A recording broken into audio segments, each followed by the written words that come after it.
Hey everybody, I'm Chef Tom with atbbq.com, and this is Blackened Shrimp Étouffée. With Fat Tuesday right around the corner, I'm starting to think about what kind of Cajun or Creole recipes I want to share with you guys for the holiday. And I keep coming back to crawfish étouffée. But as it turns out, crawfish not so easy to source around here. And I figure that's the case for a lot of you out there. So instead today we are making a shrimp étouffée that's going to be just as delicious. And we're kicking it up a notch because we're going to go through the blackening process with the shrimp before we finish that shrimp cook-off in that gravy-like étouffée sauce. So let's get started with the shrimp. So I'm starting off with a pound of jumbo shrimp. These have got the tails on, but we're actually going to take them off because what I want to do here is we're going to build a little bit of a cheater shrimp stock by using some chicken stock, some store-bought chicken stock, and steeping these shrimp shells along with some other things in the chicken stock to really bump up the flavor of the stock, because that'll bump up the entire flavor of the étouffée. And this way, just like you would find crawfish tails already peeled in your crawfish étouffée, you're not going to have to worry about messing with the shells on the shrimp inside the gravy. And then we get overall more flavor.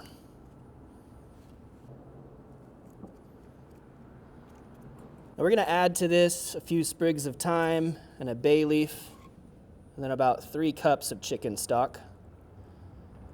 And then we'll let this just kind of gently warm up and simmer as we prep everything else.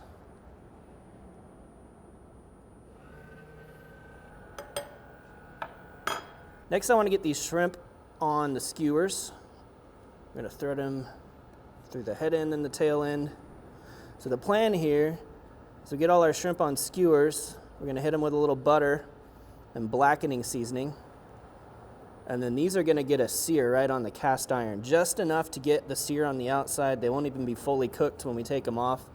They'll finish their cooking process in that étouffée process. As they say, it's kind of the étouffée is French for essentially like cooking it in a sauce. That's probably not a direct translation, so don't fact check me.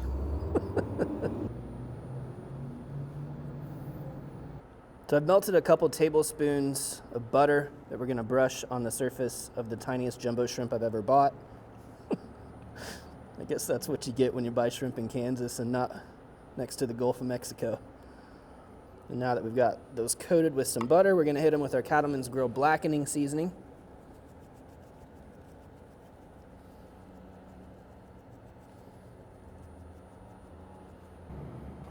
Give those just a minute to set up, and now we're flipping them to do the same thing to the opposite side.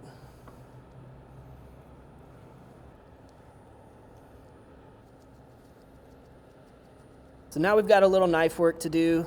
We got to put together our holy trinity here. We're doing equal parts celery, green pepper, and yellow onion. And I kind of want everything to like melt together. I don't really want huge chunks. So I'm going to cut or dice these fairly fine. So 1/2 cup of each. And we'll dice it all roughly the same size.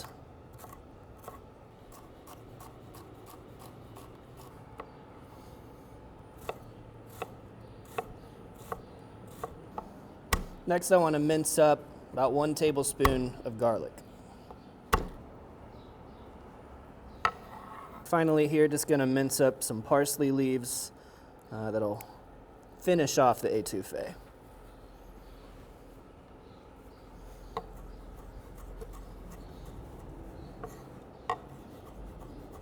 Now one last thing before we strain off our stock and get to cooking our tomatoes. We're using the good stuff, the San Marzanos. Just going to crush them up by hand so they melt right into this étouffée. Definitely smelling shrimpy. Smelling that bay leaf too. We're going to strain this off. We don't need those solids anymore. We just need that stock that the shrimp have been steeping in. So now we're ready to sear off our shrimp, and then we'll go on to make the etouffee. We're gonna be doing all that today in the Yoder Smokers YS480S pellet grill. And right now we've got it set up for direct cooking, but we've got that griddle over the fire. Now we're burning hickory pellets today at a full-on 600 degrees. It's gonna get a little oil down.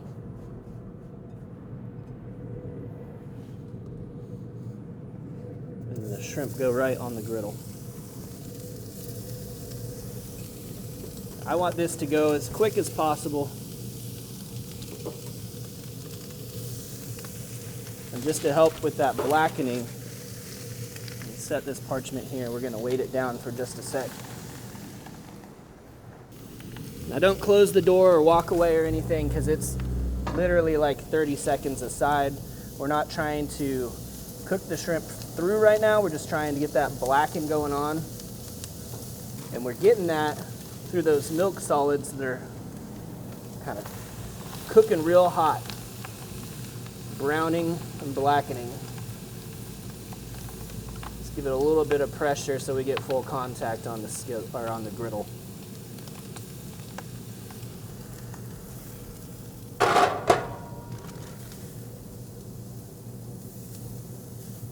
There we go. So not fully blackened, but enough just to add that extra flavor.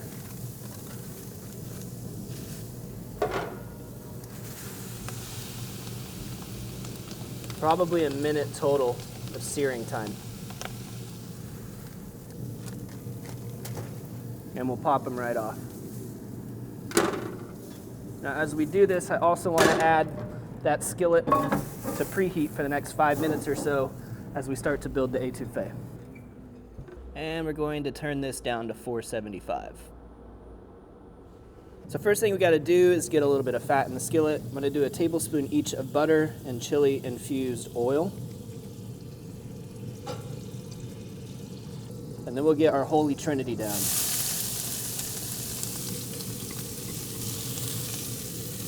Also want to season that up. I'm going to use the Cattleman's Grill Cajun Fusion. This is slightly different than the blackening. It's a little bit spicier, a little bit saltier, and a little bit more herbaceous, with less of that dark, like paprika chili powder thing going on.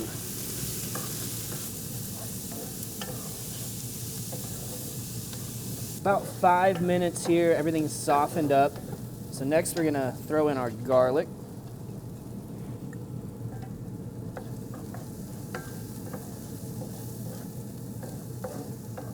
And shortly thereafter, our flour, of which we have 3 tablespoons.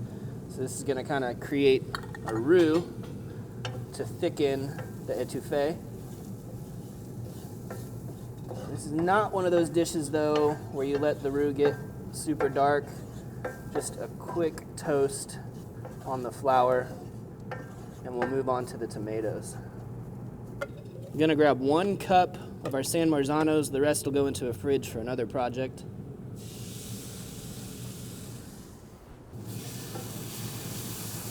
We should see this thicken right up from the flour.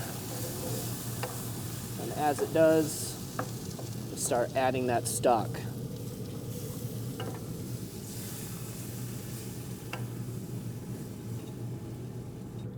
We'll get all that stock in there. This is going to start to come up to a simmer and thicken.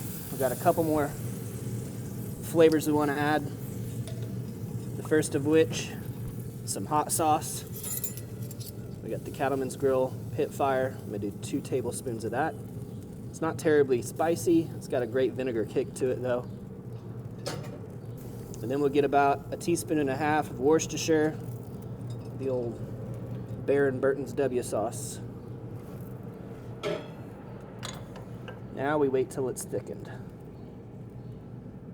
So it's taken a good maybe 10 minutes or so, but this is thickened about to where I like it. So at this point, we're going to finish cooking our shrimp in the sauce. These are almost cooked all the way through anyway, so it won't take but probably 5 minutes just to kind of reheat, make sure they're cooked all the way through.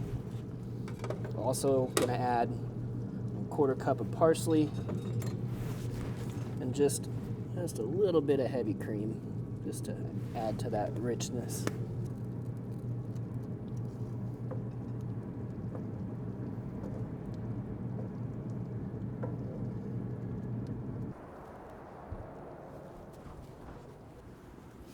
Well, it smells amazing.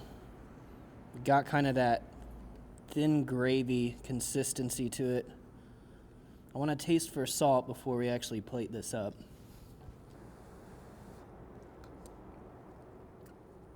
Oh, it doesn't need anything except some rice.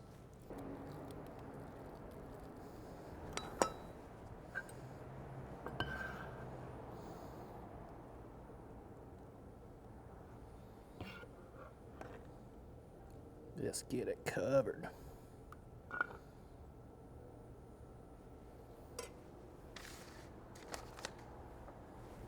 A little bit more parsley on top. It's good to go.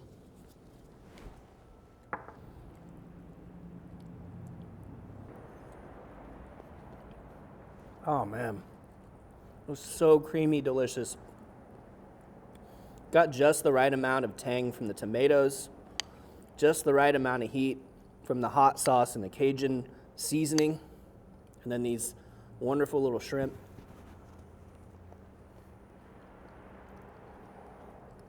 Tender, smoky, great texture, and of course we got that blackening that just does everything you want for texture and flavor. And then rice to make sure that you're not just eating a bowl full of gravy.